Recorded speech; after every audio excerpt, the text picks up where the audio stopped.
有没有小伙伴跟我一样，内向社恐，不善言谈，特别在一些公共场合，比如上台演讲，立马抖成震动模式？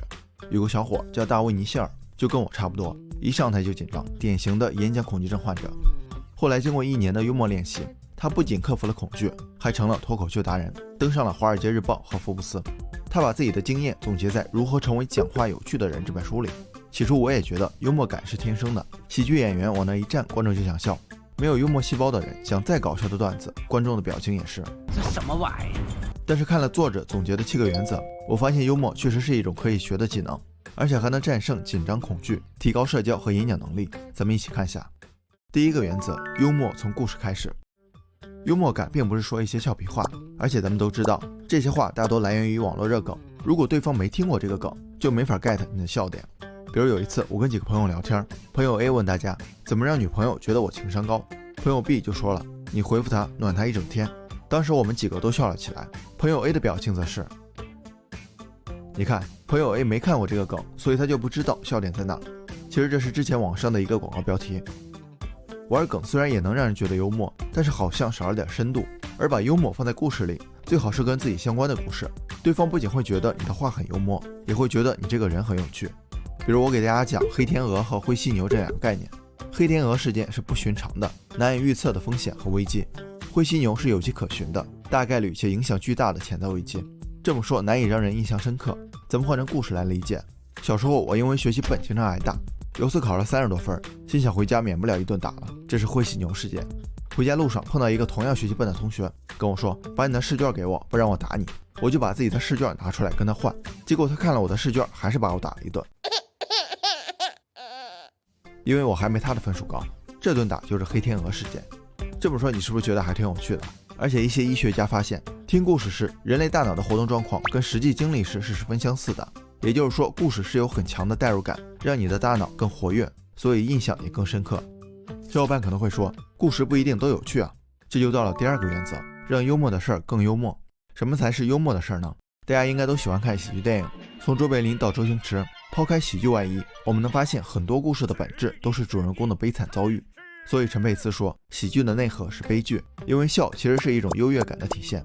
喜剧演员就是通过构建观众有他没有，观众好他不好，观众行他不行的这种差势，来营造观众的优越感。所以悲是因，笑是果。曾经有人问一个著名的脱口秀演员，你们是不是把生活中的倒霉事儿当作笑话？演员回答，现在不是，以后就是了。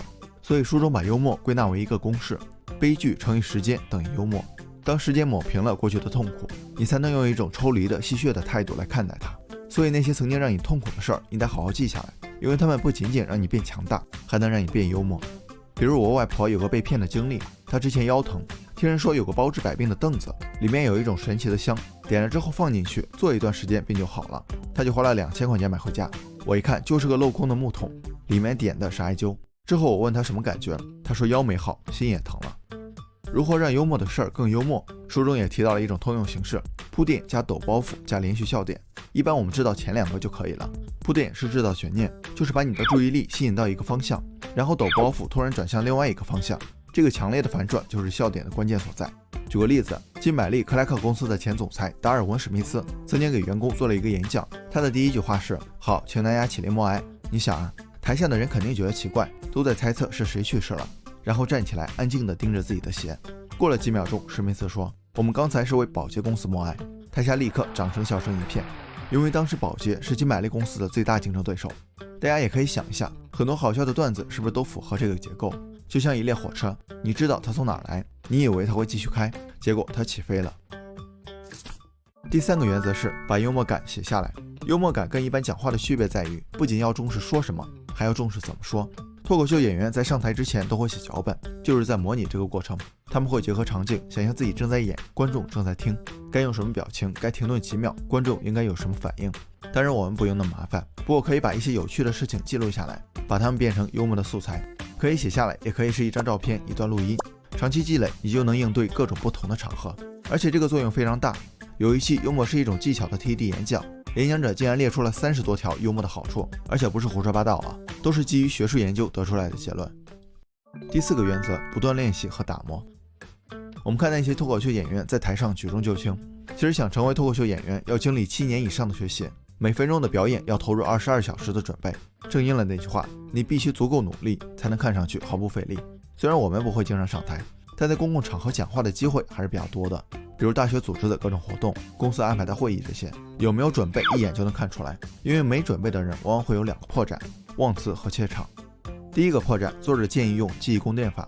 1. 你可以想象一座房子，自己住的房子比较熟悉，会更容易记。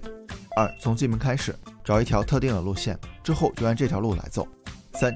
沿着这条路，依次在每个房间确定好要存储的内容，比如路线是客厅、卧室、洗手间，就按顺序主题1、主题2、主题3。4. 每个房间找几个家具，跟每个主题里的关键点联系起来，比如客厅的沙发、电视、空调，对应着主题1的3个关键点。5. 最好用图纸画下来，帮助记忆，然后在大脑里走几遍，直到记住为止。准备的充分，可以一定程度的降低怯场的感觉。不过咱们也知道，这是一种正常的生理反应，避免不了就接受它。这里也有2个小技巧： 1. 高能量姿势，就是做你感觉最自信的姿势或者动作，坚持2分钟就有效果。2. 多次预演，想象所有可能发生的意外，做好万全准备。第5个和第6个原则是现场表演和掌控观众，这2条更多是在台上的要求，我挑一些符合大家日常习惯的内容来分享。我们在给别人讲段子的时候，要注意自己的表情和举动。首先有一点，讲笑话自己不能笑场。我上学那会儿，有次老师让一个同学上台给大家讲个笑话，这个同学想了想，自己忍不住先笑了，然后说一句笑一句，自己很开心，下面同学的表情都是。所以跟我们正常讲话一样，讲段子的时候也要声音洪亮，字正腔圆，注意强调和停顿，再结合手势和表情，你每次都能成为控场的表演大师。掌控观众是注意对方的一举一动，首先要把对方的注意力吸引过来。有次一位不太出名的相声演员上台，因为前面都是比较火的相声演员的节目，到他这儿不太能引起观众注意，于是他上台先自嘲一番，到我上台了，你们可以去厕所了啊。台下的观众一下就被逗笑了，注意力也被吸引过来了。最后一个原则，永远调试。表演结束之后，脱口秀演员会反复看自己的表演效果，他们会把自己抽离出来，当成一个观众给自己打分。我们也可以用这个方法来评估自己讲的内容是否能引起共鸣，然后不断调整，提升幽默效果。而且还有个更关键的作用，就是评估哪些段子适合在哪些场合来说，哪些段子可能会引起反感，不适合说。大家可能发现，除了第2个原则，其他的跟幽默的关系并不大。我个人觉得，我们没必要成为喜剧演员，但都可以成为一个有趣的人。也就是重点不是你讲的段子，而是跟你在一起，别人会感觉轻松和愉快。婴儿平均每天笑300次，35岁以上的成年人每天只笑15次，不是有趣的事儿少了，而是发现趣事儿的人少了。所以可能的话，就加点幽默进来，谁会拒绝一个有趣的人呢？对吧？好了，本期视频就到这儿了，感谢您耐心观看。如果您喜欢星河的内容，还望订阅关注，分享给更多的朋友。一个人能走多远，要看他与谁同行。关注星河百度，咱们每周聊点有温度的成长内容。下期视频不见不散。